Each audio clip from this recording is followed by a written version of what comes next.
Hey YouTube family, Eric here, and in this video I'm going to talk about how to push past to an 800 credit score. I've been able to help so many people improve their credit, change their lives, and it's just been so impactful because I was once on that journey and continue to stay on that journey of improving their credit. And I knew that that was something that kept me from a lot of different things in life. Like I went through a season where I needed another car. I'm in a season now where I want to buy a house. And so credit is very important in your life. So what I decided to do was start studying and start understanding. And, you know, I failed so many times and went through so many different companies. And what I learned was there are so many different ways that you can improve your credit, and that's what we're going to talk about in this video today. So for the one watching this video right now, go ahead and hit that subscribe button and smash that bell to get all up-to-date videos on credit repair and mindset training, right?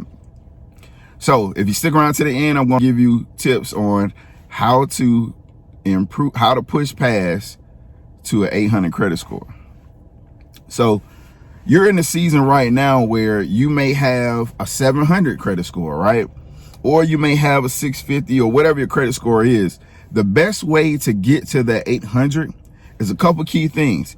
And there are a lot of different tips that I talked about in other videos. And one particular is right here. So stay tuned. If you like this video, go ahead and click that video. And I'll talk about different things that impact and affect your credit, right? So 30%. 30% and 35% of your credit is your credit payment history and credit utilization, right? So when you're doing that, you need to keep your payments down under the 30% utilization on credit cards or lines of credit, and you need to keep paying your bills on time. Late payments tear your credit up and it tears them down. I'll also understanding when you're trying to push to that 800, the history of credit is also important, because if you got small history, it's probably going to keep you around the high 700s, but not really push you over. So there are a couple key things that you can do. And when trying to push past to that 800s, you can do, right? So the first tip, what I'm going to give you right now is AUs or piggybacking, right? So what is AUs or what is piggybacking? Basically, AUs are authorized user accounts, meaning that if you know somebody that had a $10,000 credit card and they've been making great payments on that for the last 10 years, and they decided to put you on that account as an authorized user, you then will have all 10 years of that good payment history and also all 10 years of that 10 grand. So now the age of your account, as I just spoke about, is extended on your credit report. And now you go from, let's say you only had credit for 5 years. Now that 5 years turns into 15 years because now you have 10 years on your credit history.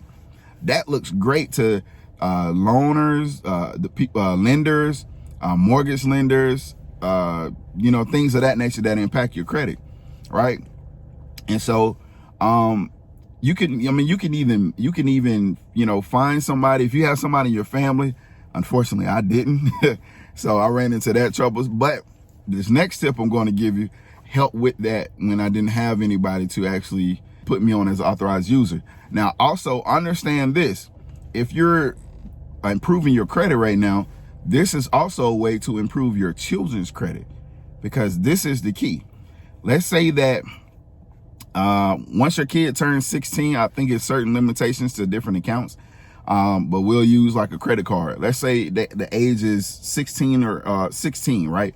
So as soon as your child turns 16, you can put them on one of your credit cards as an authorized user. Now all that history is on their stuff, and it starts when they're 16. So let's say 16, then they graduate in college. By the time they're 23, 21, now they have great history. Keep in mind, you got to make the payments. You got to continue to make the payments on time and keeping the utilization down under 30%. Now, when you do that for your children, now you're starting to build their credit, because now they're out here and they've had credit since 16. So 16, 17, 18, 19, 20, that's 5 years already, right? So think about this, like if you got to start when you graduated high school and you already had 5 years of credit, you know what I'm saying? Like think about what your credit score would be. You would have already been in the high 700s. You know what I'm saying? So understand that like these are also wealth building tips as well while you're improving your credit score, and you're also leaving a generation of financial smartness back to your children. So the next tip I'm going to give, trade lines, right? So what are trade lines? Well, let's say trade lines are almost the same thing as AUs, right?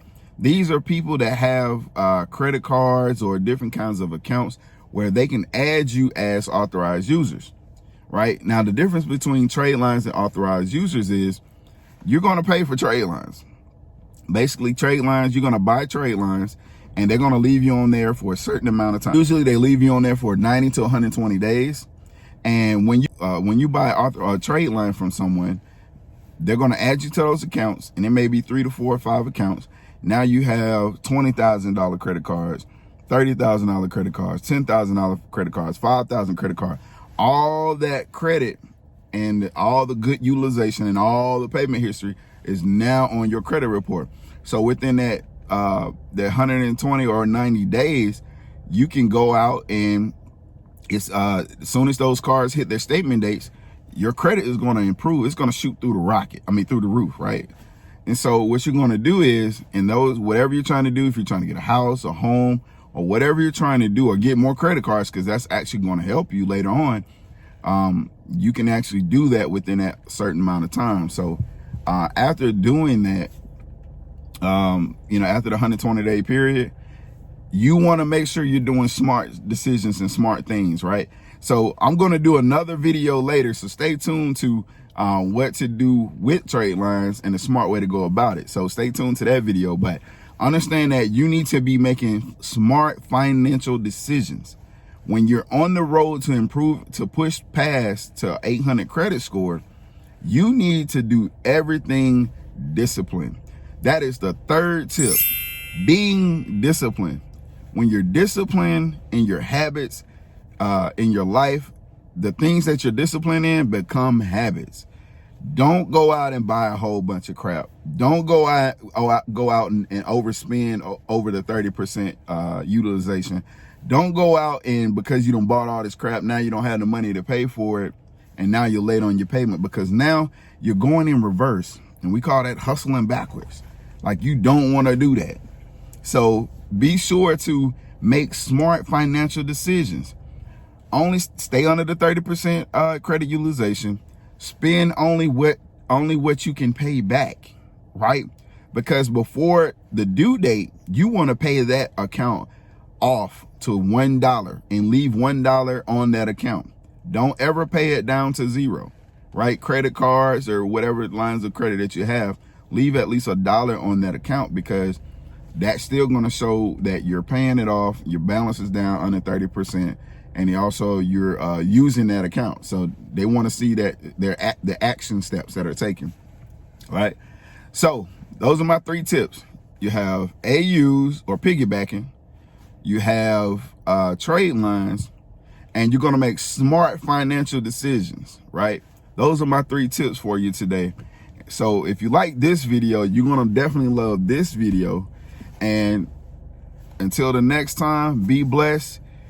We'll see you on the next video.